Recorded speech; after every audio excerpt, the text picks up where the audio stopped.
Hello and welcome back to my YouTube channel. Hope you are all doing well. तो देखो, आज हम geography के कुछ क्वेश्चंस को यहाँ पर डिस्कस करेंगे।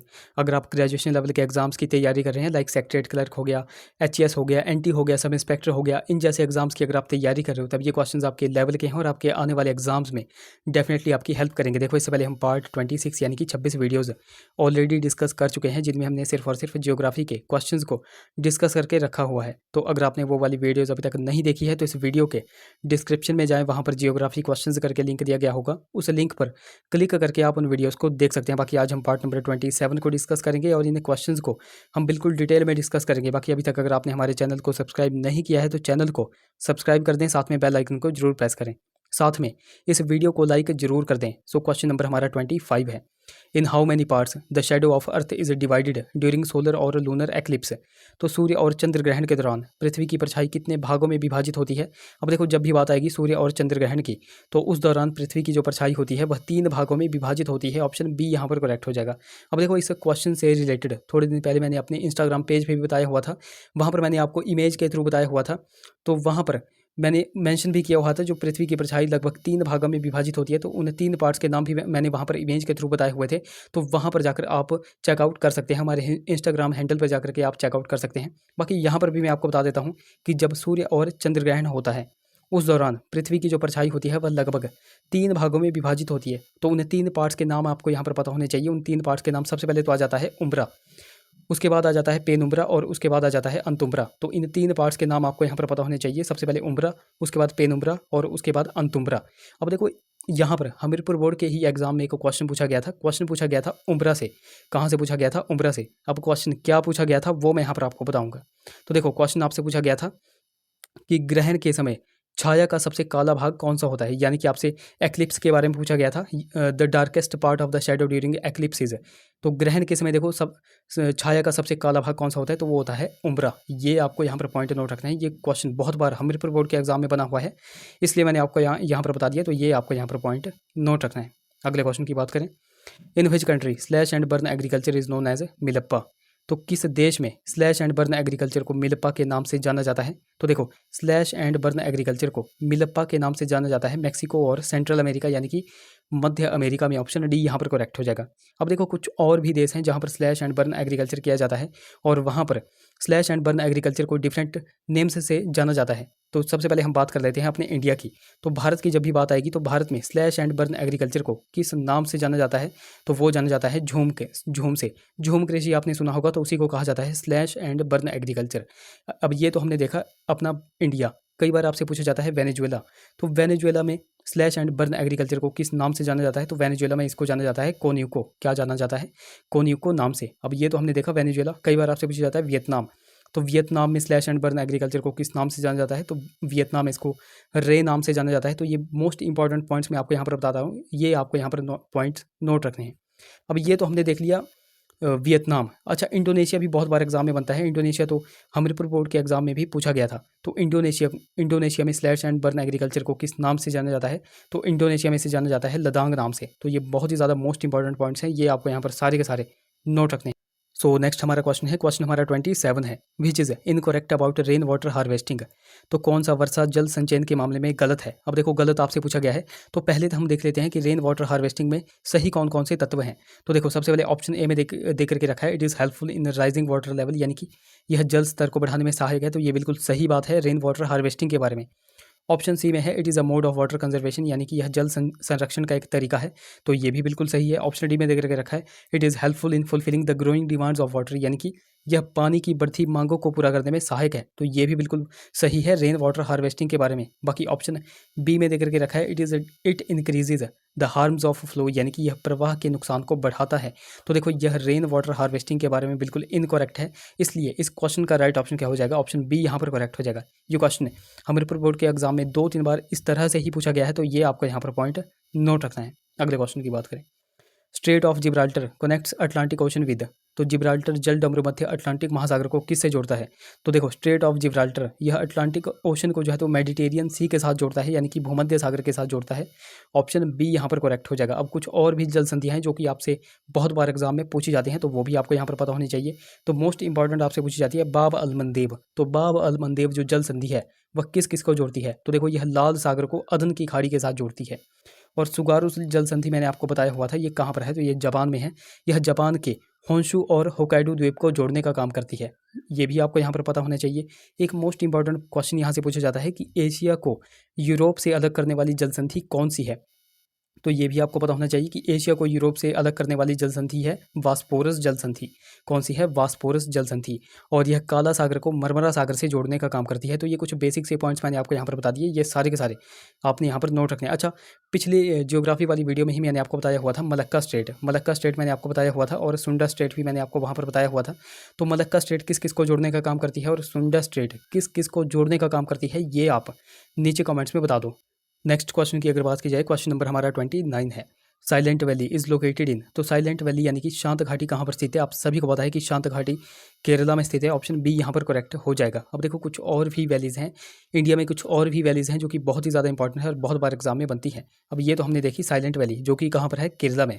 फिर आपसे पूछा जाता है फूलों की घाटी, तो फूलों की घाटी कहाँ पर है? तो ये है उत्तराखंड में। फिर आपसे कई बार पूछा जाता है चुंबी घाटी, चुंबी वैली, ये कहाँ पर है? तो ये है सिक्किम में। कई बार आपसे पूछा जाता है दामोदर वैली, तो वो कहाँ पर है? वो है वेस्ट बंगाल में। दिबांग या फिर दिहंग वैली, ये कहाँ पर है? तो दिबांग या फिर दिहंग वैली है अरुणाचल प्रदेश में। कई बार आपसे मोस्ट इंपॉर्टेंट पूछा जा रहा है जुको वैली कहाँ पर है?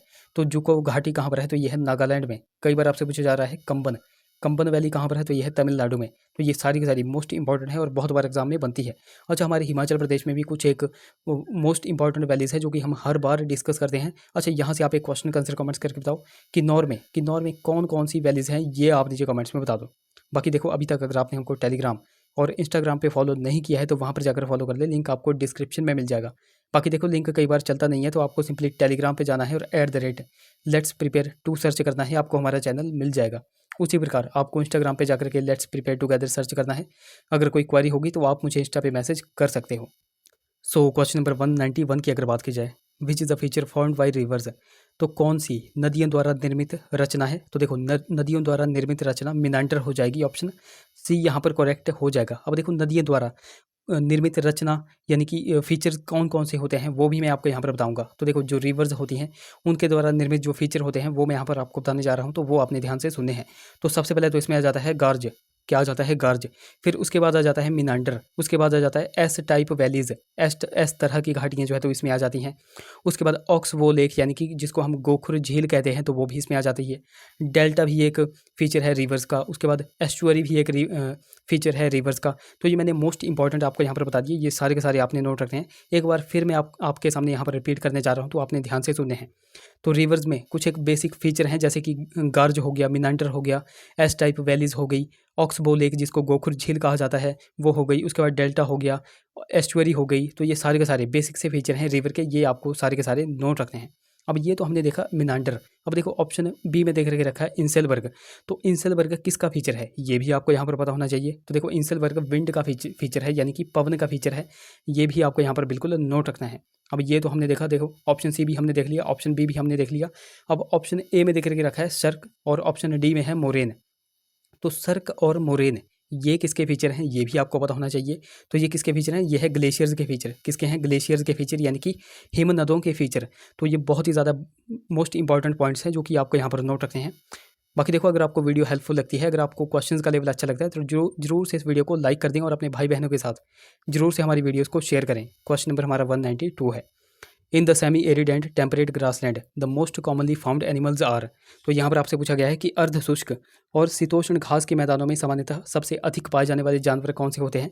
तो देखो, यहाँ पर अगर आप बेसिक देखोगे, टेम्परेट ग्रासलैंड यानी कि शीतोष्ण घास के मैदान, तो वहाँ पर कौन से पाए जाते हैं? तो वहाँ पर शीप्स और गोट्स यानी कि भेड़ और बकरियाँ पाई जाती हैं। ऑप्शन डी यहाँ पर बिल्कुल करेक्ट हो जाएगा। अब देखो, यहाँ पर मैंने आपको बताया टेम्परेट ग्रासलैंड यानी कि शीतोष्ण घास के मैदानों में वहीं पर देखो आपसे यहाँ पर पूछा जा सकता है ट्रॉपिकल ग्रासलैंड यानी कि उष्णकटिबंधीय घास के मैदानों में सबसे अधिक पाए जाने वाले जानवर कौन से होते हैं, ये भी आपसे क्वेश्चन पूछा जा सकता है।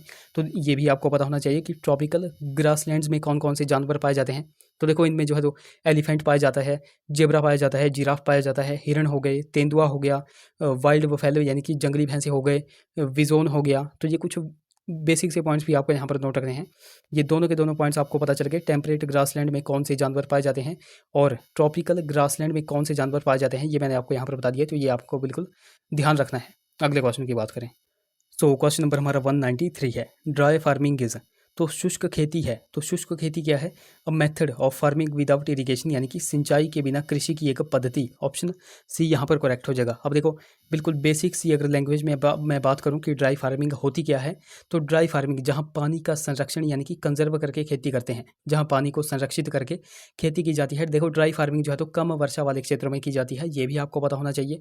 अब देखो एक most important question Hamirpur board के एग्जाम में पूछा गया था, ड्राई फार्मिंग से क्वेश्चन पूछा गया था कि ड्राई फार्मिंग इंडिया में कहाँ पर प्रैक्टाइज्ड की जाती है, यानी कि कहाँ पर की जाती है। तो ये भी आपको पता होना चाहिए कि ड्राई फार्मिंग यानी कि शुष्क खेती ये हमारे इंडिया में की जाती है डेक्कन प्लेट्यू यानी कि दक्कन के पठार में। कहाँ पर? दक्कन के पठार में प्रैक्टाइज्ड की जाती है। ये मोस्ट इंपॉर्टेंट पॉइंट है और ये भी आपको यहाँ पर नोट रखना है। क्वेश्चन नंबर 194 की बात की जाए, in which state Bokaro steel plant is situated, तो किस राज्य में बोकारो इस्पात संयंत्र स्थित है। अब देखो ये क्वेश्चन जो है तो बिल्कुल स्क्रैप हो जाएगा। स्क्रैप किस तरह से होगा, क्योंकि जो बोकारो स्टील प्लांट है वह कहाँ पर है, तो वह है झारखंड में।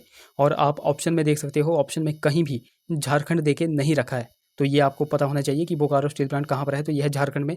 अब यहाँ से भी कुछ एक क्वेश्चंस बनते हैं, जैसे बोकारो स्टील प्लांट इसकी स्थापना जो है तो किसकी सहायता से की गई थी, किस देश की सहायता से जो है तो इसको एस्टेब्लिश किया गया था। तो बोकारो स्टील प्लांट को झारखंड में एस्टेब्लिश किया गया था रूस की सहायता से। किसकी सहायता से? रूस की सहायता से। तो ये आपको पता होना चाहिए। अब देखो कुछ और भी स्टील प्लांट्स हैं जो कि बहुत बार एग्जाम में बनते हैं। सबसे पहले दुर्गापुर है। दुर्गापुर स्टील प्लांट कहाँ पर है, तो ये है वेस्ट बंगाल में, यानी कि पश्चिमी बंगाल में। अब यहाँ से भी कुछ एक क्वेश्चंस बनते हैं, जैसे इसको किस देश के सहयोग से एस्टेब्लिश किया गया था, तो इसको इंग्लैंड के सहयोग से जो है तो शुरू किया गया था और इसको 1956 में शुरू किया गया था। ये भी आपको यहाँ पर पता होना चाहिए। अब एक और क्वेश्चन पूछा जाता है कि भारत का पहला पब्लिक सेक्टर का स्टील प्लांट कौन सा था। तो देखो ये भी आपको पता होना चाहिए कि भारत का पहला जो पब्लिक सेक्टर का स्टील प्लांट था वो था आरएसपी। अब आरएसपी क्या है, तो यह है राउरकेला स्टील प्लांट है। अब ये कहाँ पर स्थित है, तो यह है उड़ीसा में। और यह इसको किस देश के सहयोग से शुरू किया गया था, तो इसको जर्मनी के सहयोग से शुरू किया गया था और इसको 1959 में शुरू किया गया था। ये भी आपको पता होना चाहिए। और उसके बाद आपको नोट रखना है भिलाई। भिलाई स्टील प्लांट कहाँ पर है, तो यह है छत्तीसगढ़ में और इसको रूस देश की सहायता से शुरू किया गया था और इसको 1955 में शुरू किया गया था। तो ये मैंने मोस्ट इंपॉर्टेंट पॉइंट्स यहाँ पर आपको बता दिए। हमने क्या क्या डिस्कस किया, हमने सबसे पहले बोकारो स्टील प्लांट ये कहाँ पर है, तो ये है झारखंड में। उसके बाद दुर्गापुर ये कहाँ पर है, तो ये है वेस्ट बंगाल में। इसको इंग्लैंड के सहयोग से 1956 में शुरू किया गया था। उसके बाद हमने देखा था राउरकेला। राउरकेला स्टील प्लांट कहाँ पर है, तो यह उड़ीसा में है और इसको 1959 में जर्मनी के सहयोग से शुरू किया गया था। उसके बाद हमने देखा भिलाई। भिलाई स्टील प्लांट कहाँ पर है, तो यह है छत्तीसगढ़ में। इसको 1955 में रूस के सहयोग से शुरू किया गया था। तो ये मैंने मोस्ट इंपॉर्टेंट पॉइंट्स आपको यहाँ पर बता दिए, ये आपको यहाँ पर नोट रखने हैं। अब देखो हमीरपुर बोर्ड कोयला क्षेत्र के नाम भी आपसे यहाँ पर पूछ लेता है कि यह कोयला क्षेत्र कहाँ पर है। जैसे मैंने देखो स्क्रीन पर दे के रखे हैं, जैसे आपसे क्वेश्चन पूछा जाता है कि रानीगंज कोयला क्षेत्र कहाँ पर है। फिर आपसे पूछा जाता है सिंगरौली कोयला क्षेत्र, सिंगरैनी कोयला क्षेत्र हो गया।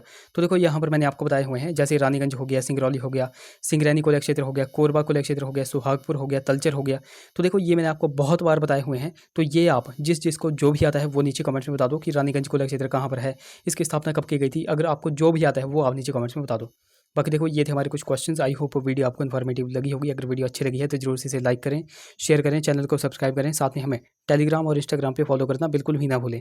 तो चलिए मिलते हैं अब अगली वीडियो में। Till then take care.